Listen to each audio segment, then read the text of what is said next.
On the other side, fear is freedom. What that fear is or what freedom means will be very different for everyone. But I will go as far as to say that no great art comes out of comfort. To make something truly special, there needs to be that friction. Without friction, you can't light the spark, keep it going. Picture this. You're a shy kid growing up in a small town, surrounded by hardly any art. Everyone around you is sort of just doing the same thing every week. You want out, you want to make art, you want to do something that you feel is meaningful. Where do you begin? First, you have to decide, are you going to face the discomfort and head on and embrace it and, deal with the friction? Or are you going to let that spark inside you die out? I'm your host, Jacob Johnson, and this is the Myartisreal podcast, a narrative journey into the lives that shape art. Today's episode, Lee Ellis. Right after the break. The Myartisreal podcast is a fully independent endeavor. If you enjoy the show, consider collecting one of my limited edition prints on myartisreal.com. Each one is made with love here in the studio and in collaboration with previous guests and friends. You can also show that support on Patreon. By signing up, you will get never-before-heard bonus clips, access to physical zines and stickers delivered right to your mailbox, and discounts on prints, and so much more. Thank you for your support. Now back to the episode. So I am Lee Ellis. I'm a British painter based in Bristol, UK, and I paint predominantly portraits. Slightly weird portraits. And where did you grow up exactly? So I grew up in Cheltenham, which is about 45 minutes drive away. And I moved to Bristol for university, where I studied graphic design. And I met my wife, now wife, at university. Actually, in the cinema. We worked in the cinema. We went to different universities in Bristol, met in the cinema, and still together. so some like 20 years later. And did you enjoy living there as a kid? Did you enjoy growing up there? I'd say I'd describe Cheltenham as a bit of a sleepy town. Maybe not so sleepy. There's stuff going on. It's famous for its racecourse, but it's relatively small, and so moving from a small town to a city, that was the main difference. Is there's more going on here in the city. But growing up there, it was a nice place. It was just a nice little town. I was very much ready to leave, though. I was happy to get out and explore, because I felt like even at such a young age, I just felt like everyone was doing the same thing over and over, and there was only so many options there. So I thought, I don't want that. Lee was surrounded by people who were doing what I call living for the weekend, doing the same thing week after week, just so they can party on the weekend. And he just knew that life wasn't for him. He needed something more. Every weekend we would go out to the same place and do the same things. It was just very repetitive. Every weekend would be exactly the same. It would just be a carbon copy of the one before. And so it just got a bit boring. There's nothing really arty or creative there. So I knew I wanted to work creatively. I wasn't 100% sure I wanted to be an artist, actually. Like we've heard time and time again on this show, Lee was no different from many of the other artists. He started drawing at a super young age, and he really never stopped. Yeah, drawing every day, constantly scribbling. Like throughout school, it was on notebooks and whatever, workbooks and things like that, and just scribble, doodle things. I remember being as a kid, I think it was not long after I started secondary school, so I must have been about 13, 14. South Park came out, basically. One of my cousins asked me to draw some of the South Park characters, so I started doing that. And I didn't realize he was selling them to his friends at school, just these different versions of the South Park characters. So always drawing, always creating. Not always good stuff. It was just constant, and it's kind of similar to now, constantly creating, and only about I do an absolute fuck ton of paintings, and only like 2 are actually good. Already, as a kid, he's being taken advantage of for his artistic talents. But no worries, though. Lee doesn't seem to mind it at all. I mean, it was just South Park drawings. They weren't massive paintings or anything. I mean, I do wonder though if any of these people maybe still have some of these drawings in a box somewhere. It would be some of Lee's first ever artworks. Now, I grew up around kids who were always talking about going to college and parents who were encouraging it constantly. Lee had a totally different experience. Not only were most of his friends not interested in college at the time, but it seemed like his parents really weren't on board either. I couldn't think of another thing to do at the time. I thought, I want to be creative. I want to make a living from it so that I can keep doing those creative things. And that seemed like the best option. Yeah, and my parents were supportive. Yeah, definitely. I think they were shocked about the going to university. 'Cause I don't know. I don't really know their thought process on that, so I couldn't really comment. But I remember my dad taking me to my grand's to essentially try and talk me out of going. Because I don't know, they just seem to be, I guess, scared of something, scared of education, scared of me not coming back, which obviously it didn't come back. It just, yeah, it was very strange. But Lee didn't let that discourage him. He packed up his things and went off to the big city for university. So, the city life, how did it compare to what you were used to? Oh, I felt really cool. It was, so I'd been to the city before to skateboard, um, so I knew it a little bit, and I really liked it. But yeah, moving there, it was just it felt so much bigger. It's not a big city really in the UK. It's not at all. But it felt it. You know, being 19 and moved out. You know, I'm on my own essentially. Yeah, it felt bigger, but felt cool. It was exciting. It was really exciting. And starting uni and everything, how was that experience for you? Well, I certainly wasn't the most confident in terms of talking to people. I'm a bit more now.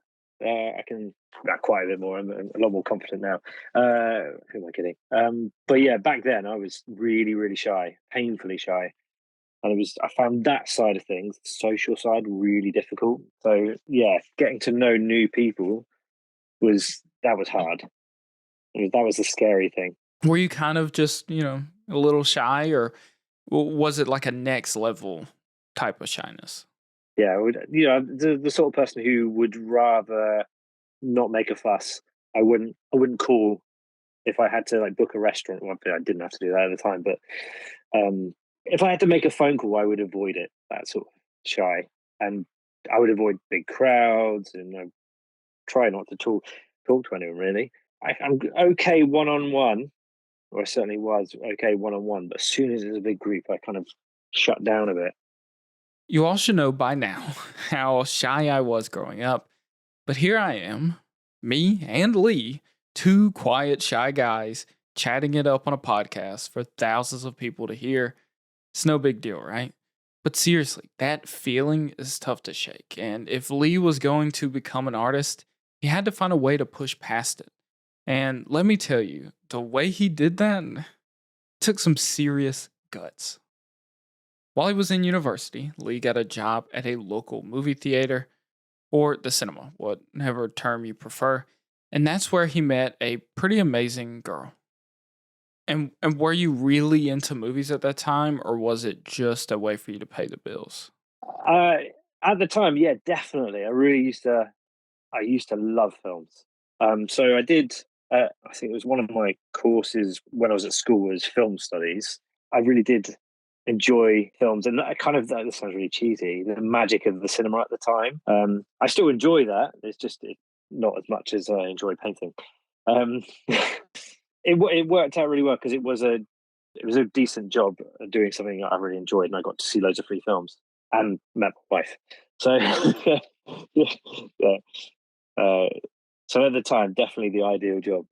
Lee was studying to become a graphic designer, but the thought of having to create someone else's vision for the rest of your life just didn't sit right with him. He wanted to experiment. He wanted to do something all of his own, something that was from his mind. So he picked up a paintbrush, made a mess, and began chasing something that was entirely up to him. I just knew that I wanted to work in design, but I knew that I would be kind of stuck to someone else's brief. I wanted something that would free that up a bit that I could just experiment with. And for some reason, I just picked up a load of paints, just really cheap paints, and just started making a mess. I mean, the city Bristol is quite a creative city. There's a lot of artists there. I mean, most famously, Banksy's from Bristol. So there's loads. The street art scene was huge, and so having all of that just readily available would meant that inspiration was just there. Graphic design is one of these things that you can do at a table, even at a noisy coffee shop if you got headphones in. But painting, especially on wood and canvas, it's big, makes a real mess. You're gonna need a lot of space. You're gonna need a studio. And if you listen closely to this episode, or maybe not so closely, you'll hear Lee painting or drawing while we talk, right from the comfort of his backyard studio. But trust me, his studio setup, the very first one, was a lot weirder than what he has now. So I started painting. I sold my bed and I ripped up the carpet. I basically slept at my girlfriend, now wife, place every night, and I just went back to work. I worked loads of small jobs and then just painted. I ripped up the carpet as well. I didn't get my deposit back. I was an awful tenant. Um, that was really bad. I decorated after I left, but then I had some very angry calls from them.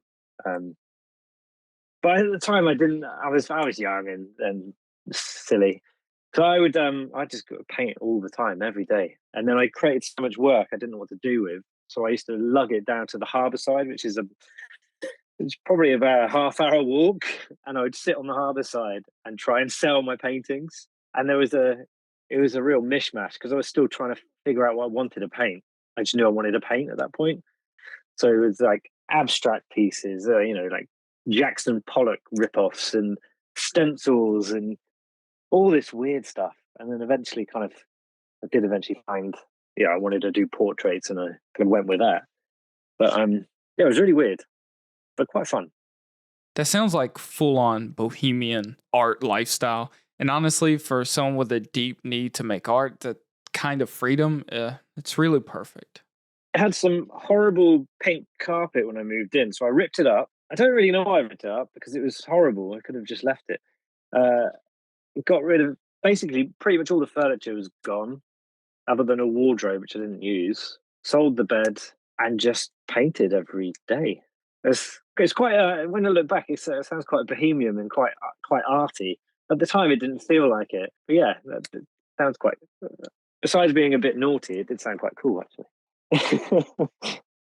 So during this bohemian art phase, what were you doing for money? What were you, how were you paying the bills?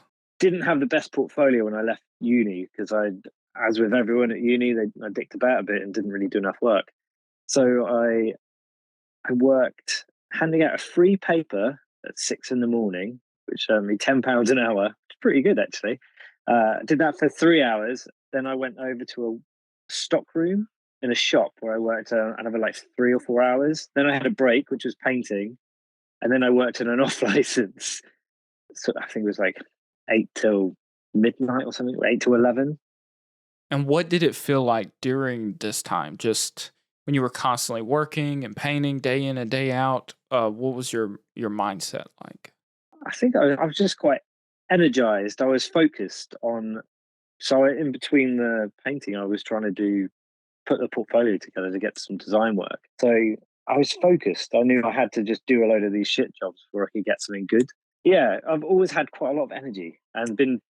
I'm I'm a fairly optimistic person, uh, quite chipper. So yeah, just focused and got on with it. Eventually, Lee had built his resume up enough to land him a pretty sweet design job. Well, pretty sweet. It was okay. That, of course, gave him more stability and a better time frame for working in his paintings. After I think it was a year almost of doing those really shitty jobs, I got fairly basic design job, but it was working for a company called the Yellow Pages. It was basically a phone directory book. Like it was proper old school. I don't think it exists anymore. I was designing the ads for those, and I did that 4 till midnight, which afforded me a lot of time in the day. because my girlfriend was working regular days, regular shifts at work. So I would wake up, paint, go to work, come back, hang out for a bit, and then do the same thing again. And then eventually I got a design job working for a quite a cool design agency and working on loads of cool brands as well. Like I thought they were cool actually, but looking back now, I don't think they're so cool. Like they're quite horrible, really. So at the time, I was like, "This is so exciting," and then as I grew up and became more cynical, I realized they're horrible brands to work for. Of course, the paintings did not stop.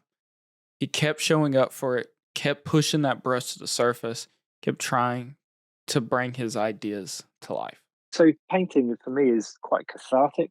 I have a compulsion; I have to do it. I always have to do it. Like I'm in the studio right now, looking at all the paintings, and I'm still working on them. I just will. I think I'll always do that. Don't really get tired of it. Unlike the more rigid work he might do for design clients, his paintings are different. They leave him feeling something deeper.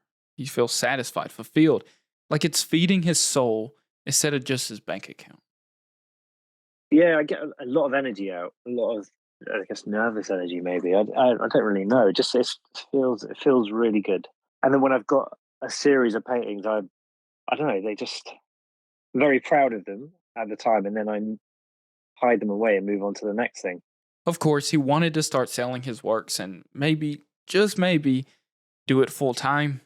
So, facing down his social anxiety, he took his paintings, walked them down to the harbor side, and just set up shop.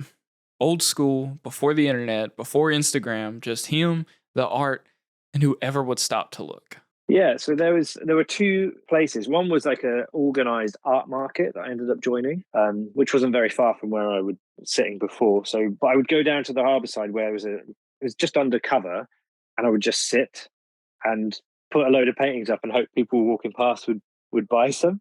I remember it being not hugely successful and being very cold. So yeah, And how often were you doing this where you were going out to the harbor and getting your works hung up in bars and things? and every other weekend pretty much, just to see what I could do. And I would then started branching out to local bars and restaurants to put work up, which that kind of I got a real taste for it then because that's when they really started to sell because drunk people like to buy art apparently. So tell me, how did that even start? I mean, walking into a bar and asking, "Hey, can I hang up art?" That would have definitely terrified me. I don't know how you did that, being shy. I didn't always walk in with loads of work. I would sometimes go in beforehand and say, "Do you put artwork up? I'd like to put some artwork up if you're interested." Go from there. I found a lot of the time I would go in and talk directly to people, and that helped. People tend to ignore emails, but they find it hard to ignore the person standing in front of them. So, and being able to do that, like put them on the walls of bars and restaurants, really open things up because more people saw the work. So you didn't feel nervous at all? No hesitation whatsoever? No, I always got felt a bit sick and nervous before doing it, but I knew that I had to, so I just did it. I still get nervous now before any like exhibitions or anything. If I've got a solo show, I won't be able to eat beforehand, and I will feel horribly sick and just get like a bit shaky.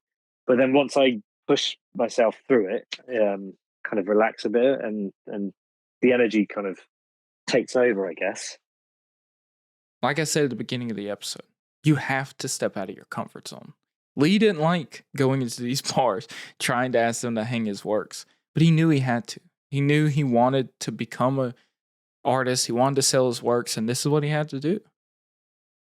Lee's wife has always been incredibly supportive of his dream. I mean, when he was basically living in a trashed apartment turned art studio, she let him crash at her place every night. Later, when they got their first home together, she even let him turn their dining room into a studio.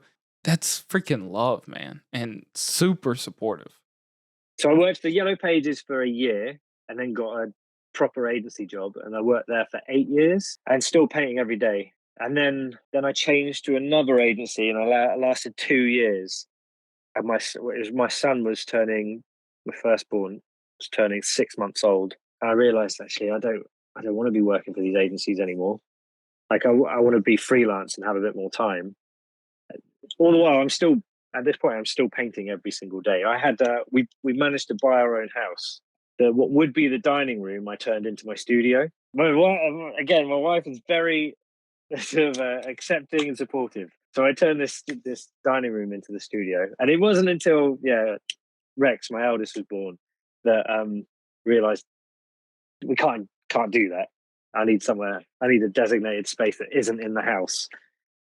After years of design work, years of working off someone else's brief, Lee was getting sick of it.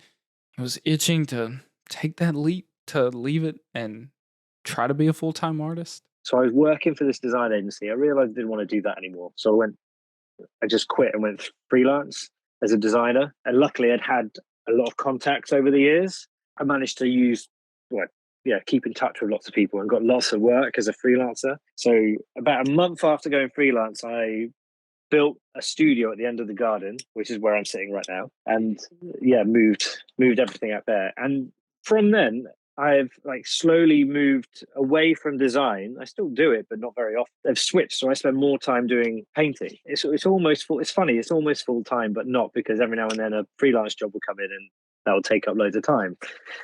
But yeah, it's more often than not I'm painting. And at this point, he wasn't sitting at the harbor side anymore, freezing, trying to make a sale. He was finally using the internet to his advantage. I'm trying to think when I started selling online, maybe 2011, 2012. So I started working I had my own shop on Big Cartel, and then I started selling on Saatchi and a site called Art Finder. And those things alone just helped keep things going. And then alongside that, I'd also started working with galleries. So a couple of local galleries, but also working with a few in London. And yeah, that really helped, just getting seen by new people. And having work online is what really made everything move in the direction I wanted it to go. It's just, yeah. I was going to say, it's just the audience is so big. You know, the internet, anyone can see it. And that just really helped. Do you remember getting, say, your first real art show around this time, or what was that like? Do you know what? I actually don't remember. There was one in Bristol called Upfest. They have a gallery and they organise this street art festival I mentioned earlier. I remember being included in their group shows. It was like a Christmas show or something. And then there was another local Bristol gallery that had me in a group show. But I remember the first ever proper show I did was actually I used a squat.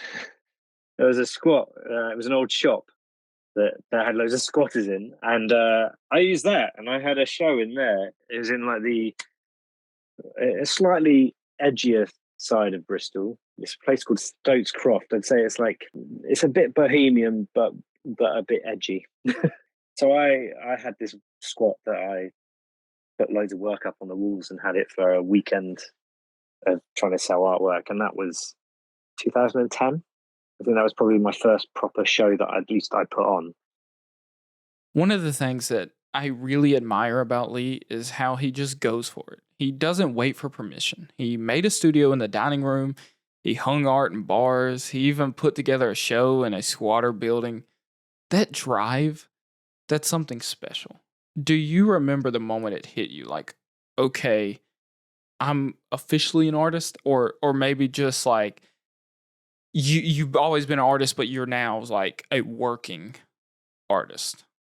I've always thought of myself as an artist, but I was kind of almost shy in terms of saying it out loud to people. It's like a self-awareness, I guess, where you feel like they're judging you or not. You don't live up to the title. There was one point where I made a really big sale. Basically, I'd made some canvas actually that was 6 foot by 4 foot. I just decided one day I wanted to paint a massive painting. I wanted to do loads of them. That was it. So I made this huge painting and I sold it. And it was at that point that I was like, I can do this. I'm going to do this all the time. I remember the painting was based on a song by Tom Waits. So he's one of my favorite musicians. And the song was from the album The Black Rider. The lyric is, it ain't no sin to take off your skin and dance around in your bones. And so I painted this huge painting of a dancing skeleton holding holding a floppy wad of skin. But it was really bright and colourful. Like it was quite dark, but it was really there's a juxtaposition with the bright colours, which I love doing. Um, and I sold that, and I sold it on Art Finder. I think it sold for something like £3,500. It was like really, it was something that was huge. That was more than I was earning. I don't even know how I got to that price. I just think years of slowly increasing them, and I just felt like I'd put loads of work into it, and that was huge, and it deserved a good price. And I remember doing that, and I think that was before my son was born, actually. So at that point, I was working full time at that point, and that's yeah. When I got that, I was like, yes, this is I can do this. I remember telling my wife, I was like, I can make this work. I can do this. So when you had made the leap, leaving your day job to go full force into freelancing and your paintings, was it scary? How did you feel? Yeah, it was terrifying. We knew it was the right decision, but it was scary. I'd saved up 6 months worth of income so that I had a buffer. Basically, luckily didn't have to use it. I had loads of work come in. It was the glory days of 2017. Um, yeah, it was terrifying. I think it is for everyone. Is that going for that leap, taking the leap from permanent employment where you know you're going to get paid every month to not knowing if you're actually going to get any work, let alone get paid for that work. But it was worth it, totally worth it. And so after that, were you feeling happier day to day, working for yourself, even with the stress of not having a steady paycheck or what have you?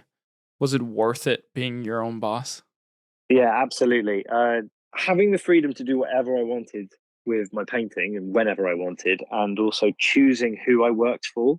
That was yeah, super liberating. And when you freelance, you can charge more. I felt a lot. I felt better. I felt loads better. These days, Lee works with a gallery in the UK. He's regularly creating works and doing shows with them. On top of that, he's got his own art sales and freelance design gigs. Having a few different income streams gives him a bit more stability in a career path that's usually anything but stable. But the thing is, Lee never stops making. He feels sketchbooks like nobody else. They're packed with ideas, illustrations, little moments, scenes. Honestly, they feel like self contained little stories. He was kind enough to send me one of these, and I find myself flipping through it all the time while I'm working. It's endlessly inspiring. And so, for you, how do you keep the ideas flowing? How do you avoid creative blocks, that sort of thing? So I keep notes on my phone, but I also have a whole bookshelf of sketchbooks where I scribble ideas and little notes to myself. So like I've got a sketchbook next to me now. I've got there's so many as well, and I take a sketchbook with me everywhere because you never know when something's going to kind of come into my head, and I need to get it down before it goes. And by having all of these sketchbooks, it means I'm always ready to do something. And also, I work in between canvas pieces that I do for the gallery that I work with. I do loads on paper where it's using spray paint, and it's all very much of the moment, quite abstract, quite macabre as well, but with these bright colours. With it being on paper and spray paint, I can do it very quickly. And so I find a lot of the time, if I'm struggling with any ideas or I'm not ready to move forward with something, I will just do some of these portraits on paper. Kind of like it's a good way of loosening up and also getting rid of that very nervous energy and excitement before starting something that needs a bit more focus. I love doing those as well. They're really weird. They're I would describe them as pretty ugly, but I love doing them. I love that you're not just trying to make cool images, that you're sort of always looking for a story to tell. Yeah, I do. I some of the work I don't have a specific story, but because it's done in the moment. But I want to keep it. I try and create it in a way that people can make their own story. I want people to see what they want to see and not necessarily what I want them to see. I think it's important to have a theme or a story that you're trying to get across, but I'm not concerned about it getting across. I guess I want people to take what they want from the work, which is also why I give them really, really absurd titles. So the titles have no relation to the work whatsoever. Are usually taken from song lyrics, misheard song lyrics, snippets of conversation that I've overheard that, when taken out of context, I think are quite funny. There's lots of wordplay, puns, stuff like that. And I do that because, firstly, it entertains me. I like doing it. And also, it doesn't direct the viewer. So the viewer can look at a painting and it could be called like Nigel Does Salsa on Tuesdays. And they're not going to be taken down one route because it's so obscure. If you go through any of the paintings and they've got titles next to them, you'll see that they're just completely absurd. About right now, what's next for you? What are you working on at the moment? I've got a series that I'm working on at the moment, which is about the analogy of the black dog. Is like in traditional English folklore, the black dog is like a bad omen, but it's also more modern times. It has been referred to. It's like an analogy for depression. I think Winston Churchill said something about his black dog at one point. I find that very interesting. I want to explore that as a theme, which isn't it's not the most commercially viable work, because not everyone wants a picture that always depicts depression on their wall. But I think it's something that's interesting and has merit. So I'm dabbling at the moment. I've done 2 so far that have this figure with a black dog, and then everything is really bright and colourful. And like, one of the figures is dressed as Batman because I love Batman, and also it represents like the mask that people wear to hide the depression, but the depression is still very much there and dominant in the picture. I'm hoping to find a smarter way of doing this, but at the moment that's what I've got. That's something I want to explore, and I see myself doing more of. It's exploring people and their stories and how they're feeling, and having work that kind of represents that. Well, you all know I'm a sucker for telling stories and people's feelings, so this type of work is right up my alley. And looking around where you've come, having this art career, how does it feel? How does it feel that you're a full-time artist? I feel very fortunate because I know so many artists that aren't able to do that just yet. I've had a very supportive partner and friends and family, and I think having a support network has been huge. I think it's a real slog. I mean, it's a lot of work, but just really focused on it. But yeah, I'm happy. I obviously want it to go further, as far as it can possibly go. Trying to shake the notion of becoming a blue chip artist, because it's a nice idea, getting paid tens and hundreds of thousands for a painting, but it's not really realistic. For Lee, there was no option other than to face his discomfort, to work with the friction, and hope it led someplace great. He needed a studio, so he tore up his apartment and made one. He wanted people to buy his work, so he went out and sat in the cold, hoping somebody would notice. He had to work all those mundane day jobs to keep the supplies coming in, so that he could keep adding fuel to the flames, which kept his dream going. In this life, there are no guarantees, but there are some pretty indisputable facts. For becoming an artist like Lee, you need to be consistent. You need to step outside of your comfort zone, and you need to never give up. First, you need to be consistent, constantly making art, trying to push the boundaries. Second, you need to step outside of your comfort zone. Don't just stay doing what you know is comfortable and nice. You need to add friction. You need to try and grow that spark. And you need to never give up. It doesn't happen overnight. To become an artist takes years, maybe even decades. And you have to keep going. If you have that need to create inside of you, and then there's no question on if you should let that flame die. You need to keep feeding it so it can burn as bright as possible.